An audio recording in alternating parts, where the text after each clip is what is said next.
knowing what formulas to use when. So present value. You have present value and you have future value. The formulas we did yesterday gave us a future value, right? And the compound interest formula gives us a future value, how much money there will be in an account in 10 years from now. Present value is to solve for how much money do you need to put in the account now to get to some set amount later. So future amount is I'm putting away, the future value is I'm putting away this much now, and then I can solve for what I'll have later. Present value is I know how much I want later, so I figure out how much do I need to put in now. Okay, so you have present value of a single deposit investment, and that's this formula down here. So this is how much do you have a one-time deposit? How much does that deposit need to be in order to meet your future goal? So if, for example, hypothetical, you want to go on a cruise in 5 years, and you know how much the cruise costs, how much money would you have to put in the bank today and let it sit for 5 years to have that amount of money that you need for the cruise? That's this formula here. This, again, is not that terribly realistic of a formula because most people don't save that way, where you just put a chunk of money in the bank and then it just sits there and you never put any more money in or anything. But it's still a formula that we can use. Then you have the present value of a periodic deposit. This is our more realistic one, and I'll show you that formula on the next 2 slides. This is the one that'll tell us how much money do I have to put away every week, every month, every year to meet some goal that I have. So this one right here is probably the most useful formula I will ever give you. This is your achieving goals setting formula. You know that you want to buy a new car in 5 years. How much money do you have to put away that you can buy the car outright and not have to make payments or pay interest? You know that you want to put a down payment on a house by the time you're 30. You can figure out how much money you need to start putting away now to meet that goal of having a, probably like a $20,000, $25,000 deposit on a house. This is a very, very, when I give it to you, very useful formula. Yeah. When you were doing that, like say that's the case, we wanted to own a house by 30. Um, by putting that money away, Mm-hmm. it is safe at a bank. Yes, your bank investments are insured. Your bank Right. deposits, sorry, not your investments. Right. Money that's sitting in a deposit account, so a CD or a savings account, Right. those are even checking accounts. Those monies are insured. Right. So even if something happened, Where the bank got sold or yeah, the bank got sold or it went out of business, the federal government insures that money. Your money is safe. Right. And there are price limits to that. Like it's I'll have to look it up. I don't remember what the limits are, but it's so much money per bank. So like if I don't remember, like I said, I don't remember off the top of my head. I'll have to look it up. But let's say it was insured for 500,000. Right. That means you could only have 500,000 at this one bank, and then you could have 500,000 at another bank, and 500. You'd have to split it up over banks to make sure it was all insured. I think it's way more than that, though. And they would let you know that? It would Yes, be like, okay. it has to be on the paperwork When you're signing for your account. Yeah, but money in a savings or a CD or a checking account is insured. Money being invested in stocks, that's what's not insured. That's not safe. Right. Because that's Because you're up basing to the your whim of the market. where the market goes. Yeah.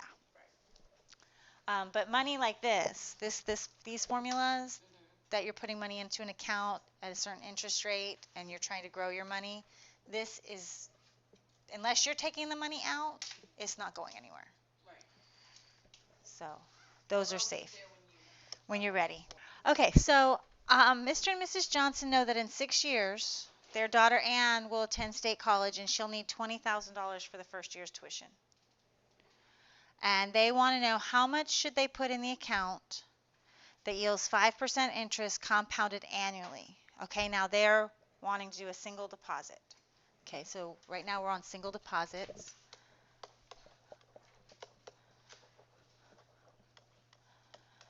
And we want to figure out how much money do we have to put into the account to have $20,000 in 6 years.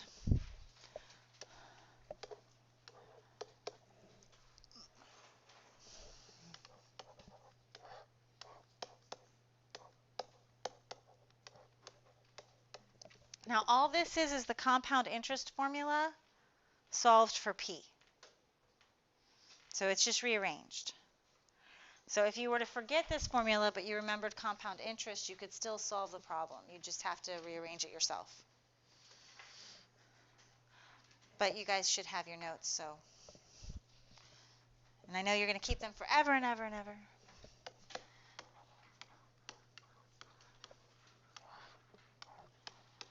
Okay, their rate is 5%. They're compounding annually for 6 years. Okay, so I have 20,000 divided by 1.05 to the sixth, which I did not memorize.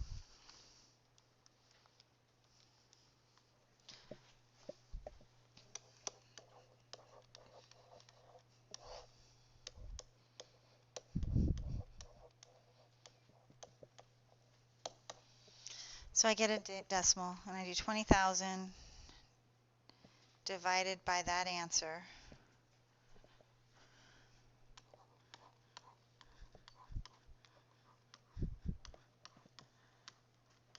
Okay, so this is how much they have to put in that account today.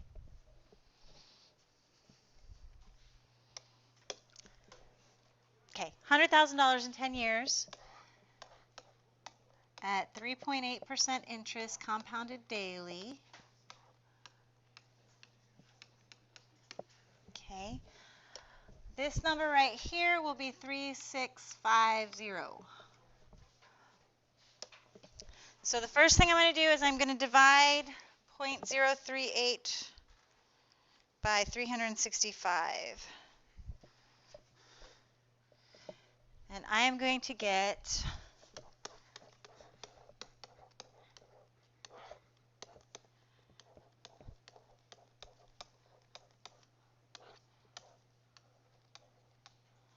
okay, and I'm going to raise that to the power of 3,650.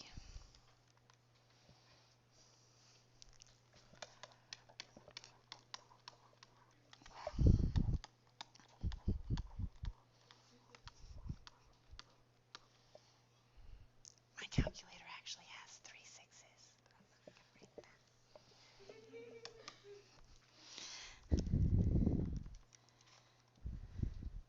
And I'm going to divide that. And in order to have her $100,000 in 10 years, she best have $68,387.49 today.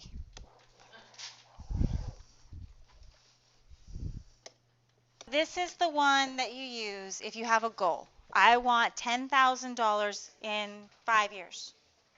Let's do that one. Okay, we can do that one too. We've got time. So this is the one. Like, I want $10,000 in 5 years. How much money do I have to put away every month? Right. This is that formula. What about 15,000? No, I'm saying just this is hypothetical. Yeah, for our problem, Nick knows that he wants to replace his air conditioning unit in 3 years. This is actually also realistic because your air conditioner unit has a time rating on it. Right. That they say this unit should last X amount of years. so many years. And they're usually pretty long, like 15, 20 years.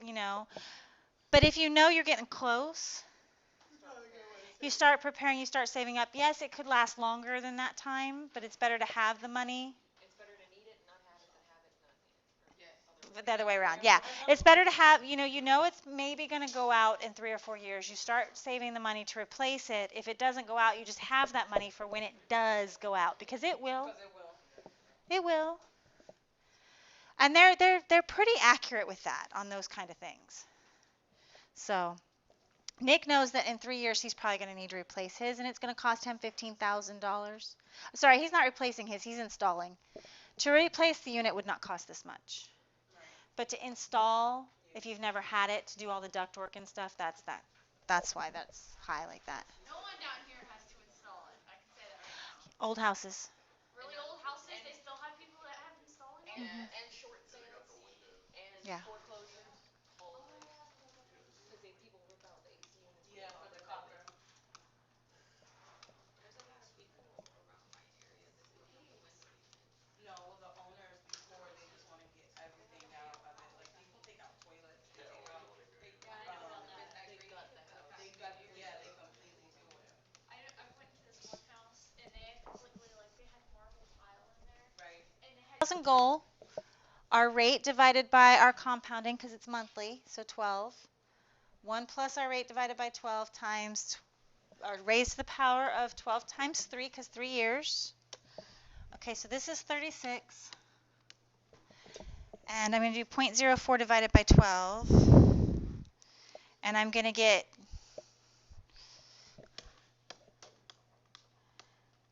repeating threes. Okay. Now from me, I'm not going to clear this. I'm going to go ahead and multiply by 15,000 for my numerator. So I'm doing less rounding. And that's exactly $50 or 50. Okay, then I'm going to do for my denominator, I'm going to go ahead and put 0.04 divided by 12 again because I like to keep as many decimal places as possible, but you can use the one we wrote down. Add 1, raise it to 36, and then subtract 1.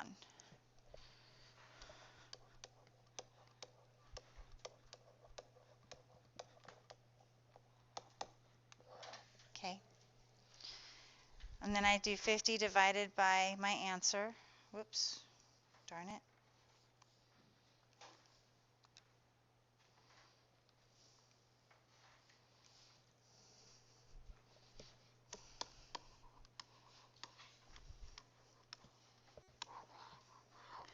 Okay, so Nick would have to put $392.86, so just $393 probably,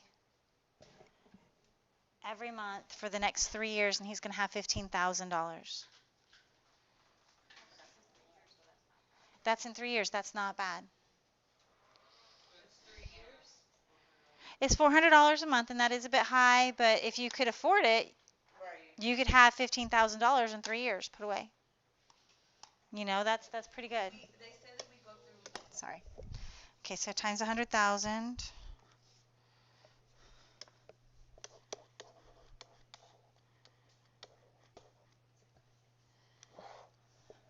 Okay. And then I have that denominator, so divided by 12 plus 1 to the power of 120 minus 1.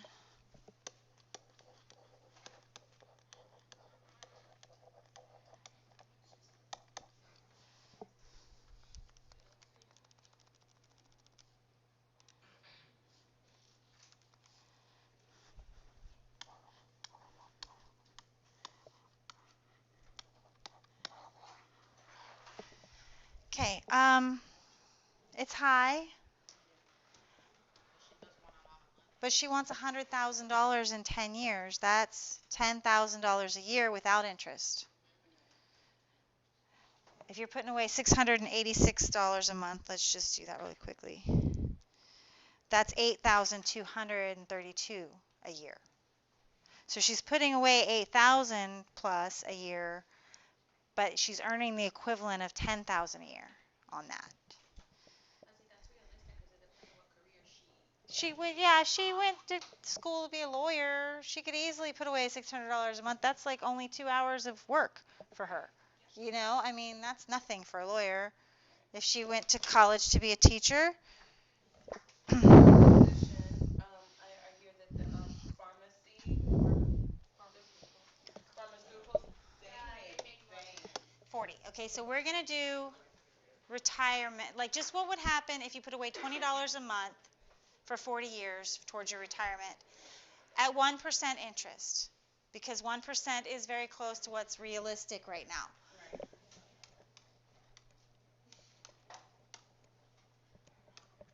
Actually, let's make it $25 a month, because $25 a month is doable for everybody for the most part. Like I said, just like don't take that one week, just don't take a trip to McDonald's and you got 25 bucks.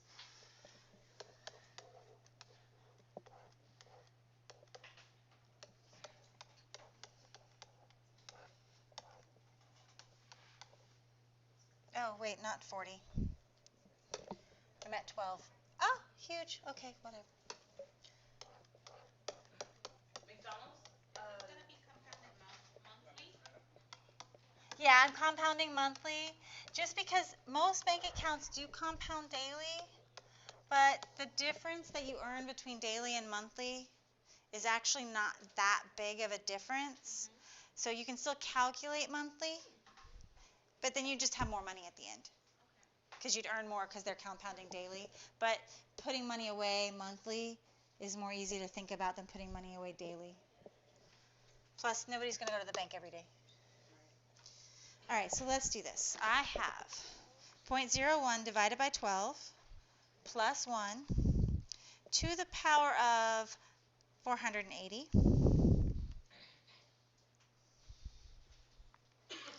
minus 1 times 25 divided by 0.01 divided by 12.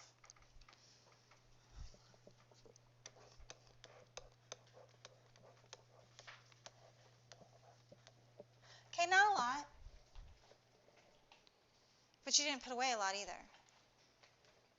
You put away, hold on, $25 a month times that times 40. You put away 12,000. You actually deposited 12,000 in those 40 years. And you have 15. So that is what? What is that amount? That is the amount of money that you would have That after. is if you put away $25 a month only. Right. $25 a month only for 40 years at 1% interest. Now, are the banks going to be 1% interest for the next 40 years? Probably not. Right. Interest rates go up, they go down. They could go back up to 5, 6% Right. sometime in the next 40 And years. after it sits in there, like not that 1470 or 747, but when it is a certain amount, Mhm. like whenever it does compound, Yeah. they go from that amount and then they interest it off that. Yeah, well this is the with compound interest. Right. But again, it's a small amount of money that you're adding every month. Right. Very small growth here. So during those 40 years, if the percentage rate goes If up, the percentage rate, it yes. would automatically Yes. change. Right. Yeah, your bank account doesn't, like savings accounts don't have the same percentage rate as the day you open them. Right. The savings account percentage rates change as the bank changes their And that percent. will affect Right. the. So in the next 40 years, interest rates will go up again. They will. Right. This will be more. You know what I mean? This is just if there was a freeze and it was 1% for 40 years, which is not going to happen. I'm just saying, but considering that you only put 12,000 in over 40 years, to have 15,000 is not bad. Right. But if we change that to 100, let's change that to 100. Because again, $100 is not terribly unrealistic. Right. You just have to cut off of Chick-fil-A and McDonald's. Yeah. I don't know. I don't need $100 for Chick-fil-A and I McDonald's. don't know. Chick-fil-A, they're pricey, but they're good. Like I've only eaten Chick-fil-A like once a week. Well, maybe because you're putting away money or something. I'm not putting away money. I just don't have the money to spend on it. Oh, sorry. Okay, look at that. Change your $25 a month to $100 a month. You've changed your 15,000 to almost 60. Boom. Wow. That's what we got to do. Yeah. No. No, this is a savings account. A CD is actually going to get you higher interest than this. Typically. Right. But the difference between a savings account and a CD is when you have money in a savings account, you can pull money out if you need to. You can't pull money out of a CD until it matures, and they're usually 10 years increments. Because you can't take money out, Huh? you can't take money Guys, out. shh, I can't hear the question. What was that, sweetie? No, they probably have longer ones. Yeah, and I know they have shorter ones. And then you had to buy them in set increments. So usually what you would do is put money in savings until you had the money to buy the CD, and then you buy the CD with that, and you continue saving and then buy another CD. Right. That's the best way to do that. You can't take out what you can't put in either, right? Yeah, CDs don't get touched at all. You can't put in or take out. Right. So you use the savings account to grow the money until you can buy the CD. Then you buy the CD to get the higher interest rate. Right. Does that make sense? Yeah. Yeah. Is the online class meeting today or no? Yes. 4. Yeah. Okay. One more example, guys. Susan, I have a question. For something like with Bank of America, they started this keep the change thing. Yes.